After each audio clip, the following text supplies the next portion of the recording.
생택지 페리의 어린 왕자. 내가 6살 적에 한 번은 체험담이라고 부르는 원시림에 관한 책에서 보아뱀 한 마리가 맹수를 삼키고 있는 아주 멋진 그림을 본 적이 있다. 그때 나는 그 그림을 보고 나서 곰곰이 생각에 잠긴 후 색연필을 꺼내들어 코끼리를 소화시키고 있는 보아뱀 그림 1호를 그려냈다. 그리고 나는 이런 내 걸작을 어른들에게 무섭지 않냐고 물어봤는데 어른들의 반응은 항상 같은 대답뿐이었다. 아니, 모자가 왜 무서워? 그래서 나는 두 번째 그림을 그린 후 항상 어른들에게 설명을 해줘야만 했다. 두 번째 그림을 본 후에도 어른들의 반응은 보아뱀 따위는 집어치우고 차라리 지리나 역사, 산수, 문법에 재미를 붙여보라고 충고를 해주었고, 그래서 나는 내 나이 6살 적에 화가라는 멋있는 직업을 포기해야 했었다. 그래서 난 다른 직업을 골라야 했고, 그렇게 비행기 조종을 배우게 된 것이다. 어찌 보면 오래전이긴 하지만 기억은 생생한 6년 전 사하라 사막에서 비행기가 추락했을 때를 기억한다. 그때 나는 내가 어렸을 때 그린 보아뱀의 그림을 이해하는 어린 왕자를 처음 만났다. 그는 나에게 양의 그림을 그려달라고 해서 양의 그림을 그려주었지만 어린 왕자는 내가 그린 양의 모습이 마음에 들지 않는다고 했고, 그래서 나는 귀찮은 마음에 상자의 그림을 그려주었다. 어린 왕자는 이 그림을 보고 상자 안에 양이 있다는 것을 알고 만족해하는 아이였다.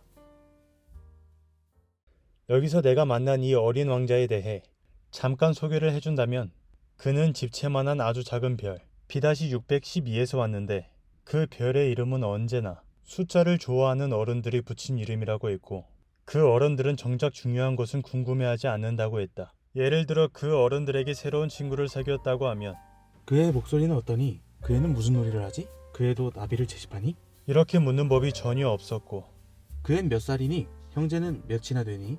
체중은 얼마나 나가지? 아버지는 무슨 일을 하니? 항상 이렇게 묻는다는 것이다. 그리고 그들은 이렇게 묻고 나서야 그 친구에 대해 속속들이 다 알고 있다고 생각하는 것이다. 나는 그를 잊지 않기 위해 다시 그의 모습을 그려보았다. 그렇게 나는 날마다 어린 왕자의 별이라든지 그 별을 떠나온 이야기라든지 그의 여행이라든지 하는 것들에 대해 조금씩 알게 되었다. 이런 일들은 아주 천천히 이 생각 저 생각을 따라가며 진행되었고, 내가 추락 4일째 되는 날 바오바브 나무의 비극에 대해서 알게 된 것도 이런 식이었다.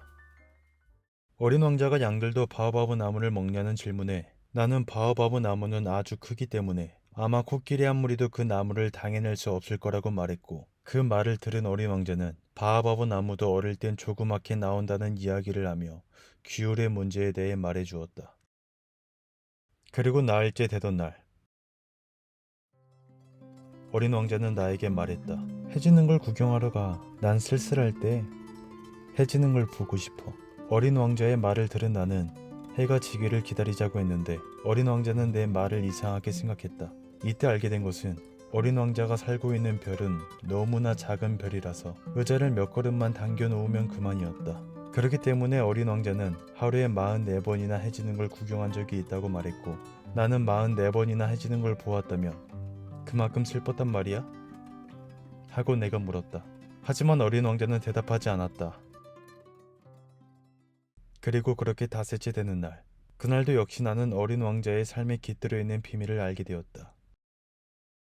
하지만 물도 다 떨어져가는 상황에서 비행기를 수리하느라 정신도 없었고 고장이 아주 심하다는 생각이 들어 몹시 걱정스럽고 치약을 염려하지 않을 수 없었다. 하지만 한 번은 어린 왕자의 질문에 화가 나서 아무렇게나 대답을 했는데, 손가락에 새까맣게 기름을 묻힌 채 망치를 들고 매우 흉측해 보이는 물건이 엎드려 있는 그런 내 모습을 보고 어린 왕자는 말했다. 지금 아저씨도 어른들같이 말하네. 어린 왕자의 별에는 아주 소박한 꽃들이 살고 있었고, 그는 그 꽃을 주위에서 보살펴 주었는데 결국은 그 꽃이 겸손하지 않다는 걸 알아차렸다. 지금은 아침 식사 시간이 아닐까요? 친절을 베풀어 제 생각을 좀 해주시겠어요? 호랑이들의 발톱을 세우고 덤벼를지도 몰라요. 바람은 끔찍해요. 바람막이 같은 건 없나요? 당신의 별은 아주 춥네요. 설비가 엉망이고. 그래서 어린 왕자는 그의 사랑에서 우러나온 착한 마음에도 불구하고 그 꽃을 의심하게 되었으며 별것도 아닌 말을 심각하게 생각하며 아주 불행했다는 것이다.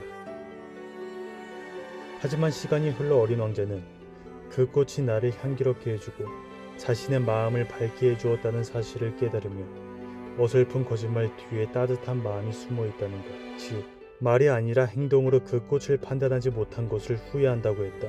어린 왕자가 별을 떠나던 날의 아침, 그는 자신의 별을 깨끗이 정돈했다.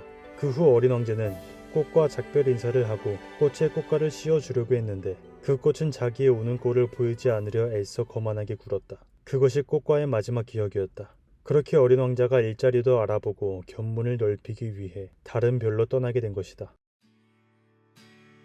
어린 왕자가 도착한 첫 번째 별에는 모든 별을 다스리는 권능을 가지고 있었으나 이치에 맞는 명령만 내릴 수 있는 임금이 살고 있었고, 이 임금은 자기 권위가 존중되길 바라며 불복종을 용서하지 않는 절대 군주였다. 하지만 착한 사람이라서 지당한 명령만 내리는 이상한 어른이었다. 두 번째 별엔 허영쟁이가 있어서 어린 왕자가 자기를 숭배하러 온 줄 알고 있었다. 이 허영쟁이 아저씨 역시 혼자밖에 살지 않는 별에서 자기가 가장 똑똑하다고 인정받기를 원하는 이상한 어른이었다. 다음 세 번째 별에 역시 이상한 어른이 있었다. 이 별에는 술 마시는 것이 창피해서 창피한 걸 잊기 위해 술을 마시는 술꾼이 있었고, 이번 방문은 매우 짧았지만 어린 왕자를 깊은 우울에 잠기게 하는 별이었다. 네 번째 별엔 사업가가 살고 있었다. 이 사업가 아저씨는 얼마나 바쁜지 어린 왕자가 왔는데도 고개조차 들지 않는 어른이었다. 그는 별을 세고 있었는데 별이 모두 자신의 것이라고 생각하는 그런 어른이었다. 그냥 단순히 소유하고 계산하는데 의의가 있는 이상 야릇한 어른이었다. 다섯 번째 별은 아주 신기한 별이었다. 이 별은 아주 작은 별이라서 가로등 하나와 가로등 켜는 사람만이 허용하는 자리뿐이었고, 이 가로등 켜는 사람은 명령에 따라 가로등을 켜고 끄는 것이 전부인 일을 항상 하고 있었다. 그래도 이 별은 24시간에 1440번이나 찾아오는 해넘이 축복을 받은 곳이라 지금까지의 별 중에 가장 머물고 싶었지만 어린 왕자가 머물 만한 공간이 없었기에 그 별을 그리워하고 있었다. 여섯 번째 별은 10배나 넓은 아주 큰 별이었다. 그렇지만 단지 서재에서 탐험가들의 이야기와 증거로만 지리학을 하는 늙은 학자가 있었다. 그리고 어린 왕자가 마지막으로 도착한 일곱 번째 별, 지구. 지구는 여간한 별이 아니다. 이 별엔 왕이 111명, 지리학자가 7,000명, 사업가가 90만 명, 주정뱅이가 750만 명, 허영쟁이가 3억 1,100만 명, 다시 말해서 거의 20억이나 되는 어른들이 살고 있다.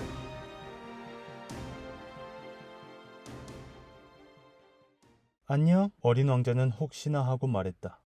안녕? 뱀이 말했다. 지구에서 어린 왕자가 처음 만난 곳은 노란 뱀이었다. 뱀은 어린 왕자가 서 있는 이곳이 아프리카에 있는 사막이라는 것을 가르쳐 주었고, 어린 왕자는 뱀에게 말했다. 사람들은 어디 있니? 사막은 좀 외롭구나. 뱀이 말했다. 사람들이 사는 곳도 역시 외롭지. 어린 왕자는 사막을 가로질러 높은 산이라면 이 별 전체와 사람들을 한눈에 다 볼 수 있겠다는 기대감으로 산에 올랐지만 뾰족한 바위밖에는 보지 못했다. 그는 무턱대고 말했다. 안녕!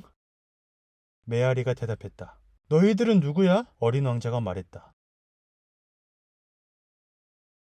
메아리가 대답했다. 내 친구가 되어줘. 난 외로워. 그가 말했다. 메아리가 대답했다. 어린 왕자는 오랫동안 모래와 바위 그리고 눈 위로 이리저리 헤매다가 길을 하나 찾게 되었다. 그런데 그 길의 끝에는 정원이 있었고 그 정원에는 자기 것과 비슷한 수천 개의 꽃들이 있었다. 그래서 어린 왕자는 자기가 세상에 하나밖에 없는 꽃을 가진 부자가 아닌 흔한 장미꽃 하나를 가졌다는 사실을 느끼고는 슬픔에 잠겨 울게 되었다. 여우가 나타난 것은 바로 그때였다. 여우는 어린 왕자가 같이 놀자는 말에 자기는 슬픈 상태며 아직 길들여지지 않았다고 어린 왕자에게 길들여 달라고 부탁하며 관계 맺는 것에 대해 알려준다. 나도 세상에 흔한 여러 여우들과 전혀 다를 게 없는 한 여우에 지나지 않는 거야. 그러나 네가 나를 길들인다면 우리는 서로 필요하게 되겠지. 너는 나한테 이 세상에 하나밖에 없는 것이 될 거야. 나는 너에게 이 세상에 하나밖에 없는 것이 될 거고. 알 것 같아. 어린 왕자가 말했다. 꽃이 하나 있는데 그 꽃이 나를 길들인 것 같아. 나를 길들여줘. 그럼 어떻게 해야 되는데? 아주 참을성이 있어야 해. 처음에는 나한테서 조금 떨어져서 바로 그렇게 풀밭에 앉아있어. 난 곁눈질로 너를 볼 텐데 너는 말을 하지 마. 말은 오해의 근원이야. 그러나 하루하루 조금씩 가까이 앉아도 돼. 그리고 어린 왕자가 다시 왔다. 같은 시간에 왔으면 더 좋았을걸. 여우가 말했다. 가령 오후 4시에 네가 온다면 난 3시부터 행복해지기 시작할 거야. 시간이 지날수록 난 더 행복해질 거야. 4시가 되면 벌써 난 안달이 나서 안절부절 못하게 될 거야. 난 행복의 대가가 무엇인지 알게 될 거야. 그러나 네가 아무 때나 온다면 몇 시에 마음을 준비해야 할지 알 수가 없을 거야.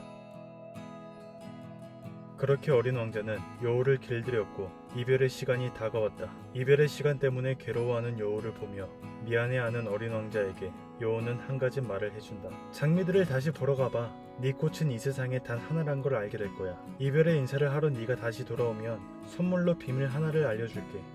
그렇게 어린 왕자는 지구에 있는 수천 송이의 장미들을 다시 보러 갔고 거기서 어린 왕자는 굉장히 중요한 사실을 깨달았다. 아무것도 모르는 행인이 본다면 자신의 장미와 지구의 장미들이 비슷하다고 생각하겠지만 어린 왕자에게는 이 수천 송이의 장미보다 자신이 물을 주고 유리덮개를 씌워주고 바람막이로 바람을 막아주고 벌레를 잡아주고 그리고 불평과 허풍을 들어주고 때로는 침묵까지도 들어준 자신의 장미 하나가 더 소중하다는 사실을. 그리고 어린 왕자는 여우에게로 돌아가서 작별의 인사를 한다. 내 비밀은 이거야. 아주 간단해. 마음으로 보아야만 잘 보인다. 중요한 것은 눈에 보이지 않는다는 것. 너의 장미를 그렇게 소중하게 만든 건 너가 너의 장미에게 소비한 시간 때문이야. 하지만 사람들은 이 진실을 잊었지. 넌 절대 잊으면 안 돼. 너가 길들인 것에 너는 언제까지나 책임이 있어. 너는 너의 장미한테도 책임이 있고. 사막에서 비행기가 고장이 일어난 지 8회째 되는 날. 나는 저장해 놓은 물의 마지막 한 방울을 마시면서 어린 왕자에게 장사꾼에 대한 이야기를 듣고 있었다. 하지만 난 아직도 비행기를 고치지도 못했고 마실 물도 없는 상황이기 때문에 이 아이는 위험이 얼마나 큰지 짐작을 못하고 있구나 라고 생각했다. 그때 때마침 어린 왕자도 목이 말라 우물을 찾으러 가자고 했는데 이 거대한 사막에서 물을 찾는다니 참 터무니없는 짓이라고 생각하며 우리는 걷기 시작했다.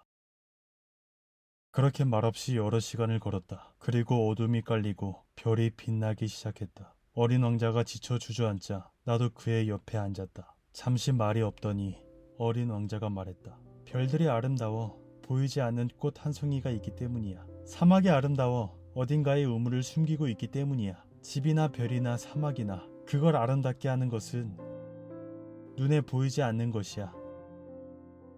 어린 왕자가 잠이 들어 나는 다시 그를 품에 안고 길을 걸었다. 나는 그렇게 걸어가 동이틀 무렵 우물을 발견했다. 우리가 찾아낸 우물은 다른 우물들과는 달랐다. 마치 마을의 우물 같았지만 마을은 전혀 없었기에 나는 꿈을 꾸는 것만 같았다. 나는 그에게 힘든 일을 시키고 싶지 않아 두레막을 우물의 둘레돌까지 들어 넘어지지 않게 올려놓았다.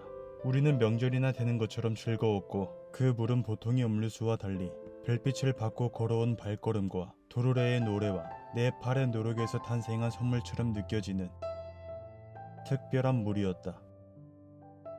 어린 왕자가 말했다. 아저씨는 꼭 약속을 지켜야 해. 무슨 약속? 알잖아요. 양에게 씌워줄 부리막 말이야. 난 그 꽃에 책임이 있어.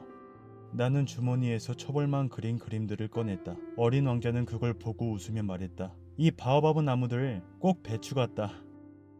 바오바브 나무를 그렇게도 자랑스럽게 여기고 있었는데 이 여우는 이 귀를 봐. 꼭 뿔 같고 그리고 너무 길어. 그리고 그는 또 웃었다. 넌 공평하지 않아. 내가 그릴 줄 아는 것이라곤 속에 보이는 보아뱀과 속에 보이지 않는 보아뱀밖에 없지 않니? 괜찮을 거야. 그는 말했다. 어린애들은 다 알아봐요. 그렇게 나는 부리망을 그려서 어린 왕자에게 주려고 했는데 갑자기 가슴이 메어졌다. 너 나한테 숨기고 있는 계획 같은 거 있지? 그는 대답이 없다가 이렇게 말했다. 있잖아. 내가 지구에 떨어진 지 내일이면 1년이야. 내가 떨어진 곳은 이 근처야. 나는 까닭도 모른 채 이상한 슬픔을 느꼈다. 그러면서도 어린 왕자가 사람들이 사는 땅에서 수말리나 떨어진 곳을 혼자 그렇게 돌아다닌 건 어린 왕자가 떨어진 자리로 돌아가는 길이었나 하는 한가닥 의문이 생겼다. 갑자기 나는 두려워졌다. 아저씨는 이제 일을 해야 하잖아. 기계에 있는 대로 다시 가야 해. 나는 여기서 기다릴게. 내일 저녁에 다시 와요. 나는 마음이 놓이지 않았다. 그때 여우 생각이 났다. 자신을 길들이게 하고 나면 얼마큼은 울 염려가 있다. 다음날 저녁, 일을 하다가 돌아오던 나는 멀리서 어린 왕자가 돌담 위에 걸터 앉아 있는 것을 보았다. 그 돌담 위에서 어린 왕자가 이야기하는 것이 들려 그쪽으로 걸어갔다. 가까이 도착한 순간 어린 왕자 밑에 뱀이 있는 것을 보고 권총을 꺼내려고 주머니를 뒤지며 뛰어갔지만 내 발소리를 들은 뱀은 천천히 모래 속으로 스며들더니 돌 틈으로 교묘하게 사라졌다. 어떻게 된 거야? 이제 뱀하고 이야기를 다 하고 하지만 어린 왕자가 나를 보더니 두 팔로 내 목을 끌어안으며 말했다.